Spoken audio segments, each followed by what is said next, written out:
What is up, and welcome back to today's video. We're starting off today's video in the Supra, and guys, as you can read from the title, it's a video you guys have all been waiting for. So today we're going to tell you guys exactly how much the Supra build costs. I don't know, do you want to break it down to maybe in two videos? Maybe one for the NAT and one for the No, Mag? we'll break it down all in the same video, just keep it simple for you guys. Yeah, fair enough. So we'll just list basically everything we've purchased from the start. Everything we've purchased from the start right till the end to get it running on the road. And we'll also tell you what our mistakes were, what you can do differently, what we've learned. It doesn't have to be done the exact way that we did it, but that's why we do these videos, to learn ourselves and help you guys out. And now since we have done it, I'll guarantee you that we probably could have done it a cheaper way, 100%, but it's all a learning curve like Nick said. So now we're just taking the Supra out for a drive. It's a nice sunny day outside here in Sydney. So we're taking the Supra out for a nice drive, and we'll park it up and we'll start breaking it down to you guys. Also guys, before we start breaking it down to you, be sure to smash that like button down below if you're liking what you see, and don't forget to subscribe so you can see some more future content on our Supra and on our new 2JZ engine build that we're building for Nickel Size 300. So that's going to be a good one too, guys. Also some other exciting car reviews coming up as well, so stay tuned. Yep, I got a very exciting one for you guys. You guys are going to love this one.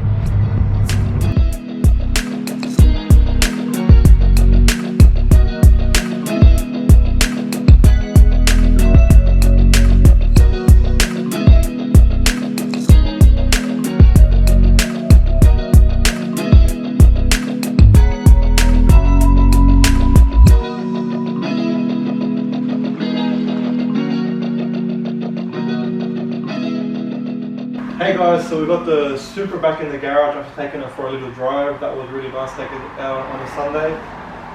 That's why we built the car, you know, drive it, not keep it hard parked. So a video that everyone has been asking about is how much money does it cost to NAT a Supra. There are a million forums out there.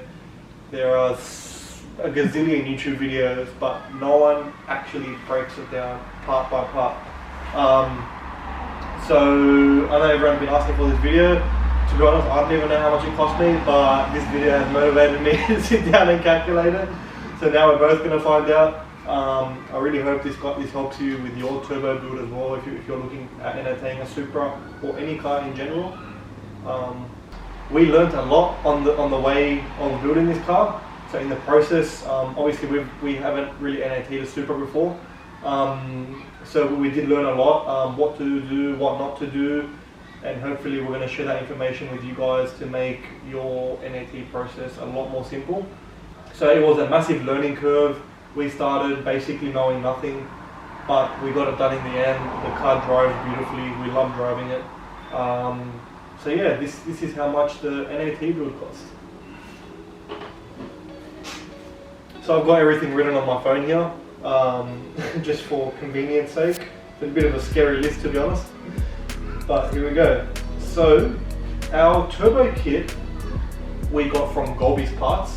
So what that turbo kit included was the turbo, which is a Garrett 3076 .82, which is a Gen 2 Garrett, and that turbo kit included the turbo itself, a turbo blanket.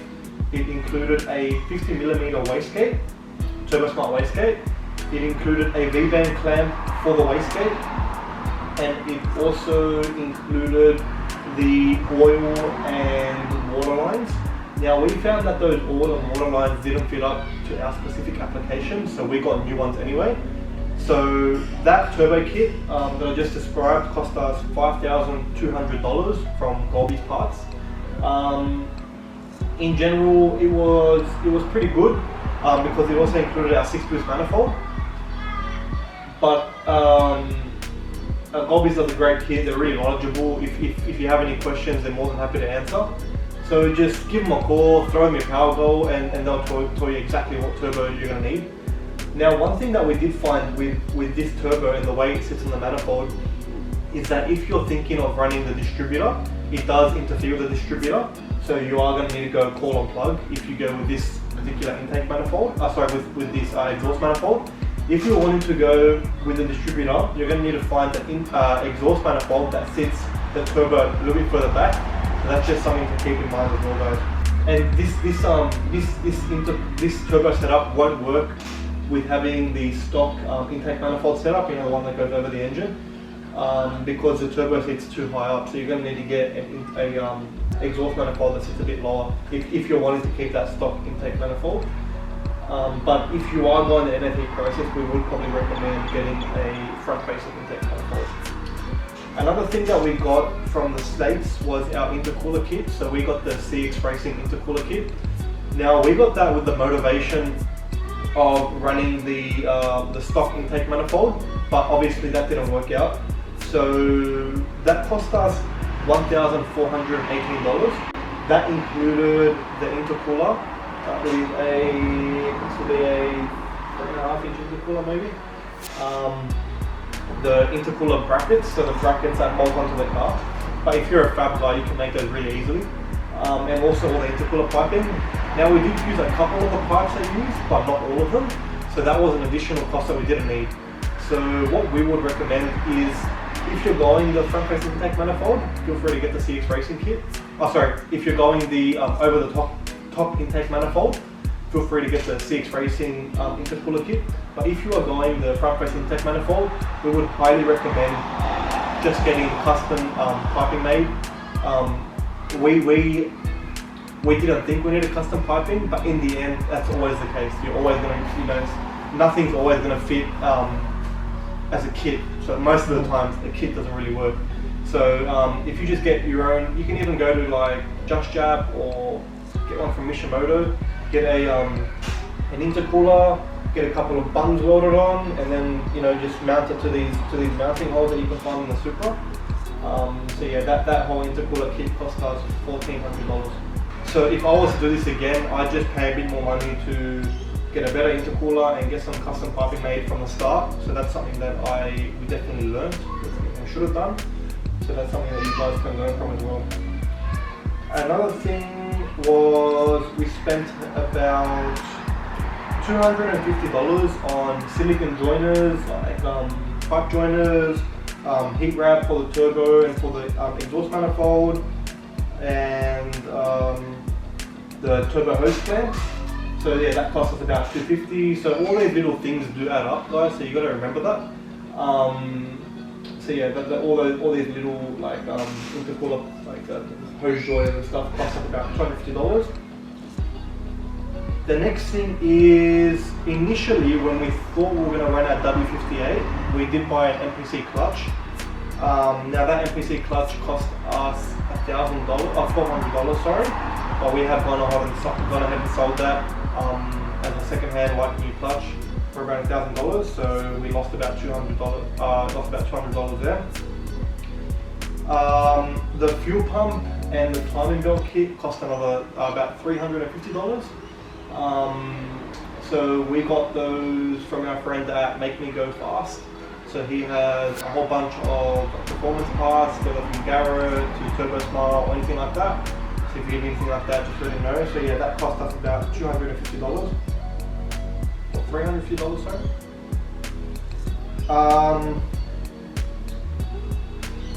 Another thing not to forget, guys, is you also have to get engine oil and gearbox oil. So altogether, all the engine oil, gearbox oil, coolant that we went through cost us about $300, because it did come in and out a couple of times and we don't want to reuse the same oil, obviously. So don't forget that, guys, that's going to be a cost as well. The next massive thing that we did was our full custom exhaust. So that custom exhaust came all the way from the turbo, all the way out to the muffler. So the full exhaust in mild steel cost us $2,000. That also included the bung welded on for the O2 sensor. So yeah, that's something to keep in mind, guys, that you are going to need a 3-inch or above custom exhaust. So ours is a 3-inch. I would recommend a 3 or a 3.5-inch just to future-proof the car. But yeah, don't forget that an exhaust is definitely something you're going to need. Now, if you have an exhaust and you just need a dump pipe, right? But yeah, that's one of our other big costs. Another little cost was our little distributor cap. So obviously we got rid of the coil on plug and we got rid of the distributor and we went with the coil on plug. So that the distributor cap from Venom Automotive cost us $130. Now that was a little bit of an impulse buy from me, you don't really need that. You can just get a Walsh plug and plug that up, which we're probably going to do soon. So that's an unnecessary cost that doesn't need to be made. The next thing, which is a very important thing, is our trigger kit. So the trigger kit we got from Dolby's Parts. So that also came with the upper and lower trigger kit. So it came with the 2 cam gears, the upper cam sensor, and it also came with a brand new GTE oil pump and a crank sensor. So that cost us $1,019. That was probably one of the best things we did just to get rid of that distributor. But again, as I said, that came from Dolby's Parts. The next thing we got was the PRP Coil on plug kit with the bracket. So they are the R35 GDR coils. And that also came with the coil harness, which goes straight into the HALTECH ECU, or most ECUs for that matter. So the coil on plug kit cost us $1,359. So that was something we purchased from Platinum Racing Products. Again, it looks great. You can get a variety of different colors in those, and that's something I really recommend. Now, you don't need to go that route. You can also go the Yaris coil kit route. But we thought, why not just start with the best? We know we're not going to have any issues with that in the future, so we just went with the R35 coil kit. Now, another massive cost that we had, actually, before I get to that, the intake manifold with the fuel rail and the throttle body cost us about $2,000. So that is a Plazmaman intake manifold with a Plazmaman billet throttle body and a billet fuel rail. So that cost us $2,000. Now I really recommend that, guys, as a really important upgrade. It's really important with stuff like intake manifolds to get quality parts, especially throttle body, because you don't want a throttle body failing on you. So we're really happy with the way our Plazmaman one looks. Originally we had got another one that failed on us, and that was really upsetting, but the Plazmaman one is great. The Plazmaman's great because it's Australian made, Australian owned, sold all around the world. Quality is next to none. So another unnecessary cost was our old 770cc fuel injectors. They cost us around $400. And we didn't need those because we need to run bigger injectors for the 85 anyway. So that was a sort of cost loss. Obviously we're going to try to sell those to get some money back. But yeah, that's another unnecessary cost, guys. Do it once, do it right. If you're confused about what injectors to get, ask your mechanic, ask your tuner, ask your mates. You can ask us, put it in the comments, and we'll let you know what we think. So that was another unnecessary cost. Now another big cost, actually before I get to that, we've got an oil catch can. So the oil catch can with the AN fittings, the Radium fittings, and the braided hoses cost us around $350. So that was a great purchase because the engine does need to breathe a little bit. Now obviously at the moment we haven't got the breather hooked up to an airbox, but we are planning on doing that very soon. So the oil catch can was purchased from Next Level Motorsports, which were really easy to deal with. Great guys, if you need anything. They have a lot of stuff for Supras there actually, so check out Next Level Motorsports.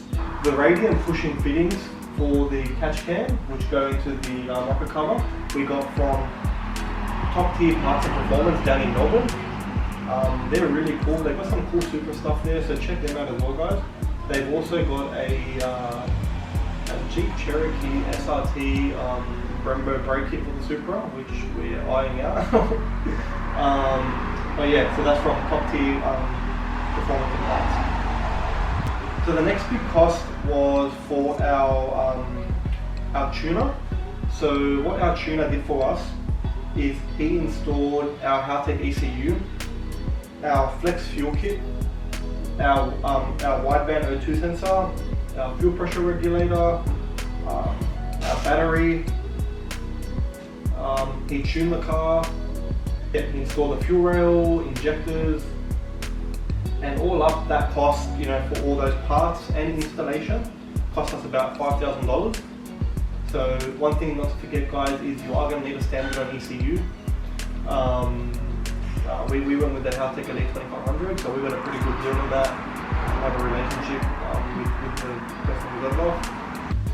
So another thing that we got was the HALTECH plug and play kit, or the plug and play harness, which plugs straight into our stock harness and goes into the HALTECH Elite 2500. Now there are some modifications that needed to be made to that, just because we went with the coil plug, so you're going to need to wire in the injectors, also the wideband and the flex fuel sensor. So yeah, that cost us, all of that together cost us about $5,000. The next cost was our digital dash. Now we got our digital dash from Powetune Digital. So they have probably one of the best customer service in car parts I have ever encountered. They literally sat with us on Messenger and were helping us diagnose what was wrong with our digital dash. So we made a whole other video on that explaining everything, and we'll link that down in the description if you want to check that out. So yeah, the digital dash cost us about $600. Now another cost was our power steering pump, and our power steering reservoir was faulty. So we went and got a refurb pump, which is still making noise, which probably means that we're going to get a brand new pump. But the pump, the reservoir, the lines cost us about $250. Obviously, if there's nothing wrong with your power steering pump, then that's not going to be a cost. But remember, guys, if you are going with some front-facing intake manifolds, especially if it's going to be cable throttle, then you are going to need a replacement power steering pump. I know that PRH or PHR, Powerhouse Racing, the PHR in America, makes a pretty cool kit. But just remember, guys, that most cable front-facing, most cable throttle bodies are going to require us to get a relocated power steering pump or a remote power steering reservoir. Now the next cost, which is something that we opted for just so we can drive the car as hard as we want, you know, the most as a reliability thing, and just to enjoy the car for longevity, is we went with the GRANNAS Racing T66 MAGNUM F kit. So that's the 6-speed gearbox kit from GRANNAS Racing. So that kit cost us to purchase. It cost around $7,500 US, which came to a little over 10,000 Australian dollars. And then to import it over to Australia, had to get cleared through customs, and the Australian customs charged us around $1,600, which came to a total cost of around $1,160, so $11,600. Let's call it 12 grand by the time I got it to my door. So if you're thinking about getting that kit in Australia, it'll cost you about 12 grand. Now, what that kit included was basically everything for you to install the gearbox and drive it out of your driveway, out of the mechanic shop. So no extra parts required. The only thing you're going to need to get is some oil for the gearbox. So yeah, that included the clutch master cylinder, the wheelwood. So we found out afterwards that you can still use the W58 clutch master. So that's something you can save on. That includes the SFI belt housing, the gearbox, the relocation shifter, which you can only get from GRANNAS Racing. But don't forget, guys, if you are just thinking of doing another T66 swap, it's going to be very, very highly likely that the shifter is not going to be sitting where you want it to, right in the middle. That included the tail shaft mounts, gearbox mounts, hydraulic throwout bearing, clutch. So that was another major cost. So that cost us about $12,000.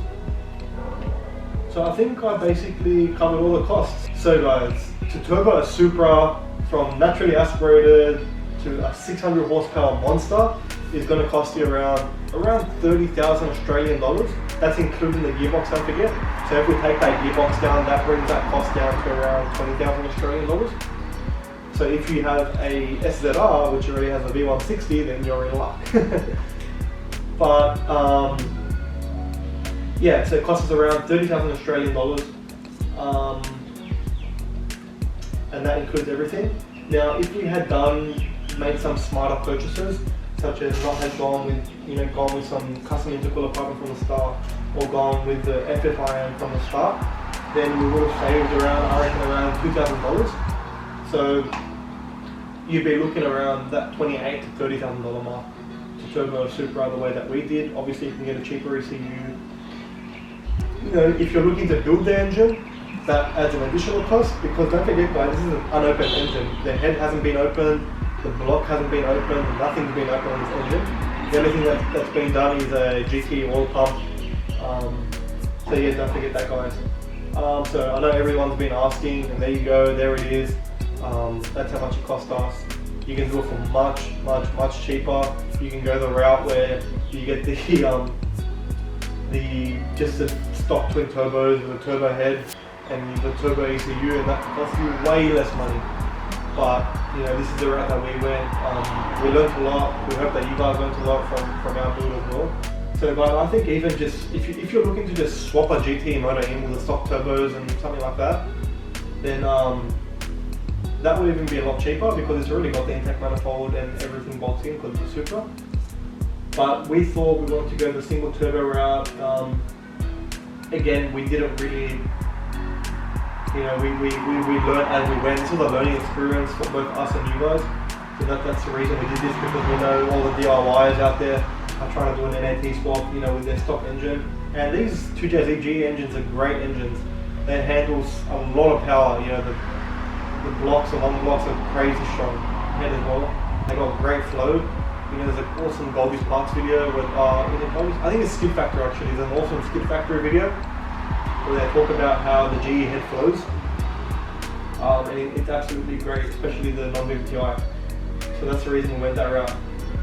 So there you go, guys. That's how much it costs to turbo a Supra from a naturally aspirated little snail into this turbo beast.